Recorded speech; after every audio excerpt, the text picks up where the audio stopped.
কাস্টমারকে ফ্রেশ খাওয়াতে গিয়ে নিজেই খেয়ে গেলাম কেস। হ্যাঁ হ্যাঁ, ঠিকই বলছি। অন্যান্য অর্ডারের মতো এই অর্ডারটাও এসেছিলো, যেখানে 4টে স্যান্ডউইচ, 2টো চা, একটা ম্যাগি ছিল। তো যথারীতি আমি এটা প্রিপেয়ার করতে শুরু করে দিই। যেহেতু আমার রেস্টুরেন্টের tagline it healthy and fresh, তো আমি সব সময় কাস্টমারকে ফ্রেশ খাবার দেওয়ারই চেষ্টা করি। তার জন্য হয়তো একটু সময় বেশি লাগে, কিন্তু আমি অলওয়েজ অর্ডার আসার পরেই প্রিপেয়ার করা স্টার্ট করি। আমার কাছে আগে থেকে কিচ্ছু প্রিপেয়ার করা বা প্রি বয়েল করা থাকে না। তো অর্ডারটা আমি প্রিপেয়ার করে প্যাকিং করতে যাব, ঠিক সেই সময় অর্ডারটা দিল ক্যান্সেল করে কাস্টমার। তো আমার অনেক টাকারই লস হয়ে গেল। কি আর করব, ব্যবসায় লাভ লোকসান তো হতেই থাকবে। আর আপনারাও যদি ফ্রেশ খেতে চান, আমার থেকে অর্ডার করতে পারেন।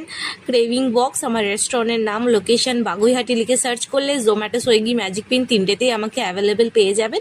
তো অনেক অনেক করে অর্ডার করুন। আর আমার এই মিনি ব্লগ ভালো লাগলে আমার চ্যানেলটাকে সাবস্ক্রাইব করে আমার পাশে থাকবেন।